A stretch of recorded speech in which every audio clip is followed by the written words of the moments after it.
Welcome back friends. J K meeting में सबका फिर से स्वागत है। इंडिया में म्यूचुअल फंड इंडस्ट्री का जिस गति से पिछले 5 साल से विकास हो रहा है, उस गति से दुनिया में किसी भी मार्केट में नहीं हुआ। क्योंकि कोविड के पहले 2019-20 में जो म्यूचुअल फंड इंडस्ट्री का टोटल AUM था, एसेट अंडर मैनेजमेंट, वो सिर्फ 22 लाख करोड़ के करीब था। लेकिन 2024-25 में ये आंकड़ा 60 लाख करोड़ के आसपास चला गया है। इसका अर्थ ये होता है कि म्यूचुअल फंड का पिछले 5 सालों में जो AUM में बढ़ोतरी हुई है वो 300% है। और उसके पीछे का जो मेन रीज़न है वो ये है कि कोविड के पहले सिर्फ 2% ऐसे लोग थे जो अपना सेविंग को म्यूचुअल फंड में इन्वेस्टमेंट करते थे, लेकिन अभी ये आंकड़ा 6% तक बढ़ गया है। इसका दूसरा रीज़न हम ये भी कह सकते हैं कि पिछले 5 सालों में भारतीय स्टॉक मार्केट में जो हमें तेज़ी देखने को मिली है वो न भूतो न भविष्य है। क्योंकि अगर हम निफ्टी 50 की बात करें, जो हमारे इंडियन स्टॉक मार्केट को रिप्रेजेंट करता है, वो 2020 में 9 से 10 हज़ार के बीच में ही घूमता था, लेकिन आज हमें 24 से 25 हज़ार की रेंज देखने को मिलती है। मतलब कि पिछले 5 साल में ईयरली एवरेज देखें तो 25 से 30% का रिटर्न ये इंडेक्स ने भी दिया है। लेकिन इसके बावजूद कई म्यूचुअल फंड में इन्वेस्टमेंट करने वाले लोगों को इतना रिटर्न नहीं मिल पाया।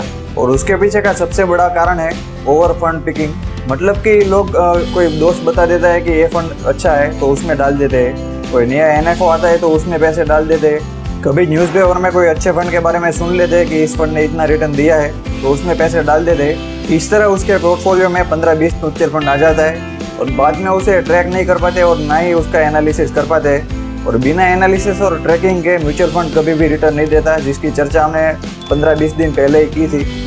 और उस वीडियो में आप में से कई लोगों द्वारा पूछा गया था कि हमें अच्छा रिटर्न पाने के लिए कितने म्यूचुअल फंड में इन्वेस्टमेंट करना चाहिए।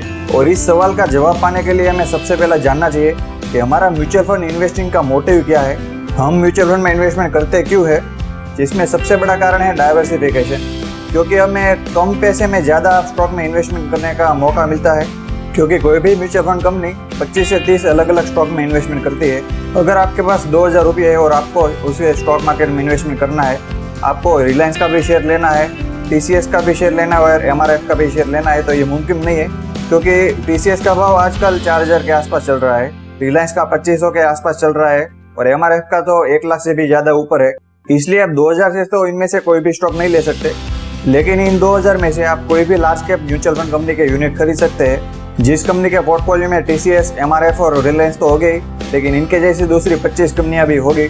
इसलिए आपको कम पैसे में ज़्यादा डाइवर्सिफिकेशन मिलता है, जो आपका रिस्क है उसे घटा देता है। और दूसरा सबसे बड़ा रीज़न है प्रोफेशनल मैनेजमेंट।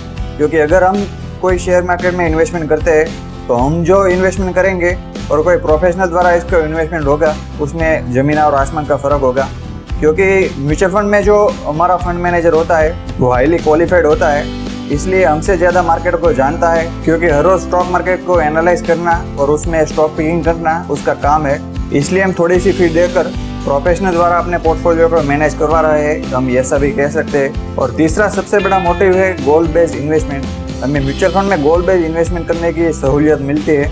जैसे कि हमें नज़दीक के भविष्य में कोई कार खरीदनी है, घर खरीदना है, या तो फिर बच्चों की पढ़ाई के लिए कुछ सेविंग चाहिए, या तो फिर उसकी शादी ब्याह करवाना है, या तो फिर दूर की थोड़ी सोच है हमारी और रिटायरमेंट के लिए फंड बनाना चाहते हैं, तो ये भी हम म्यूचुअल फंड के द्वारा कर सकते हैं। क्योंकि म्यूचुअल फंड में काफ़ी सारे प्रकार पाए जाते हैं, इसलिए उनके प्रकार के मुताबिक हम अपना इन्वेस्टमेंट कर सकते हैं जैसा हमारा गोल है।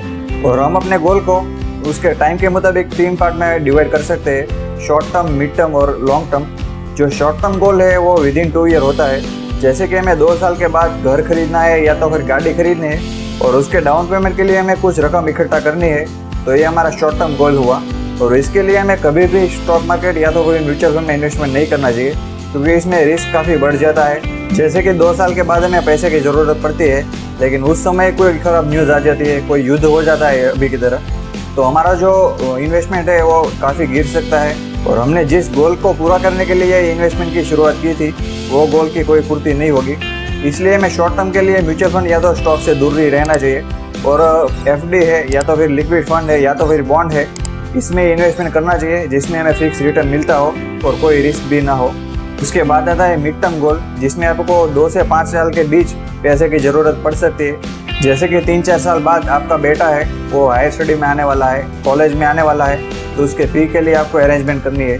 आपके बच्चे की शादी के लिए आपको पैसे इकट्ठा करने हैं, तो ऐसे जो गोल होते हैं वो मिड टर्म गोल में आते हैं। तो ऐसे गोल की पूर्ति के लिए हमें ऐसे इंस्ट्रूमेंट और सेक्टर में इन्वेस्टमेंट करना चाहिए जिसमें लेस वॉलेटिलिटी हो और लेस रिस्क हो, क्योंकि मार्केट में जो तेजी मंदी की साइकिल होती है वो 7 से 8 साल की होती है।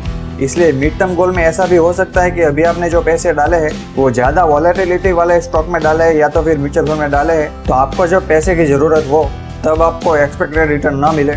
इसीलिए हमें ऐसे गोल के लिए हमें डेट फंड में इन्वेस्टमेंट करना चाहिए, या तो फिर कोई लार्ज कैप है या तो फिर इन दोनों का कॉम्बिनेशन है जो हाइब्रिड फंड के नाम से जाना जाता है, और ये आपके लिए ज़्यादा फायदेमंद भी होने वाला है। ऐसा कोई फंड है, इसमें हमें इन्वेस्टमेंट करना चाहिए। और उसके बाद आता है लॉन्ग टर्म गोल। जैसे कि आप रिटायरमेंट का आयोजन कर रहे हैं तो आपके लॉन्ग टर्म गोल में आता है, और इसमें आप ज़्यादा रिस्क ले सकते हैं, इसलिए ज़्यादा वॉलेटाइल म्यूचुअल फंड को भी पसंद कर सकते हैं, क्योंकि ऐसे जो म्यूचुअल फंड होते हैं वो लॉन्ग टर्म में खूब अच्छा रिटर्न देते हैं। जैसे कि कोई मिड कैप फंड है तो देश की जो 100 से 250 नंबर की कंपनी होती है इसमें ये फंड इन्वेस्टमेंट करता है। स्मॉल कैप फंड है तो 250 के ऊपर के नंबर की जो कंपनियां होती है उन सब कंपनी में इन्वेस्टमेंट होता है। इसलिए ऐसी जो कंपनियां होती है उसमें डेवलपमेंट की खूब अच्छी संभावना भी होती है, इसलिए आपके पैसे बढ़ने की ज़्यादा शक्यता है लार्ज कैप के मुताबिक। उसके बाद आप सेक्टरल फंड में भी इन्वेस्टमेंट कर सकते हैं अगर आप किसी स्पेसिफिक सेक्टर के बारे में ज़्यादा कॉन्फिडेंट है कि इस सेक्टर का भविष्य में खूब अच्छा रिटर्न मिलेगा ही। ये ऐसा फंड होता है कि स्पेसिफिक सेक्टर में इन्वेस्टमेंट करता है, जैसे कि इंफ्रास्ट्रक्चर की कंपनियां हैं, जैसे कि डिफेंस है, इलेक्ट्रिक व्हीकल ईवी कंपनियां है, सोलर की है या तो फिर टेक्नो है। इसलिए अगर आपको ऐसा लगता है कि भविष्य में इलेक्ट्रिक व्हीकल का मार्केट खूब अच्छा चलने वाला है इंडिया में, तो आप ऐसे स्पेसिफिक सेक्टर में भी इन्वेस्टमेंट कर सकते हैं। इसी तरह ग्लोबल फंड भी होते हैं जिसमें फॉरेन कंपनी में इन्वेस्टमेंट होता है। जैसे कि आपको अमेरिका की IT कंपनी में इन्वेस्टमेंट करने का ज़्यादा इंटरेस्ट है तो आप उनका NASDAQ 100 जो इंडेक्स है उसमें डायरेक्ट इन्वेस्टमेंट कर सकते हैं इस फंड के द्वारा।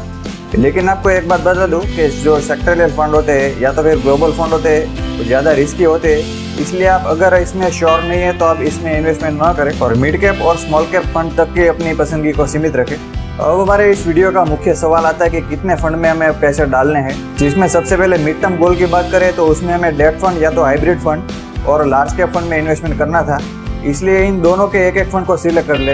ये मैं इसलिए कह रहा हूँ कि लार्ज कैप में हमारे देश की टॉप 100 कंपनियाँ होती है और हर एक म्यूचुअल फंड कंपनी कम से कम 30 से 35 कंपनी में इन्वेस्टमेंट करते ही है, इसलिए यहाँ स्टॉक पिकिंग का जो स्कोप है वो पहले ही कम है।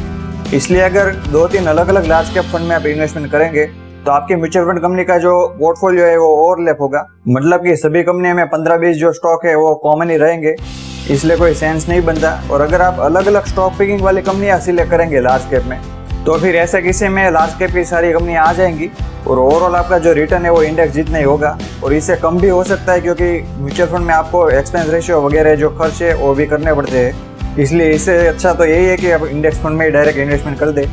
उसके बाद आता है लॉन्ग टर्म गोल, जिसमें हमें मिड कैप और स्मॉल कैप में इन्वेस्टमेंट करना है। यहाँ आपको मिड कैप में एक या तो ज़्यादा से ज़्यादा 2 फंड को सिलेक्ट करना है, क्योंकि मिड कैप में जो स्टॉक पिकिंग का स्कोप है वो लार्ज कैप से थोड़ा ज़्यादा है, लेकिन बहुत ज़्यादा भी नहीं है, क्योंकि 100 से लेकर 250 तक की कंपनियाँ इसमें होती है। इसलिए म्यूचुअल फंड कंपनी के पास यहाँ 150 कंपनी की रेंज देखने को मिलती है। और स्मॉल कैप के किस्से में आपको 2 फंड को पसंद करना है, क्योंकि यहाँ डाइवर्सिफिकेशन की ज़्यादा ज़रूरत है, क्योंकि 250 के ऊपर की सभी कंपनियाँ स्मॉल कैप में आती है।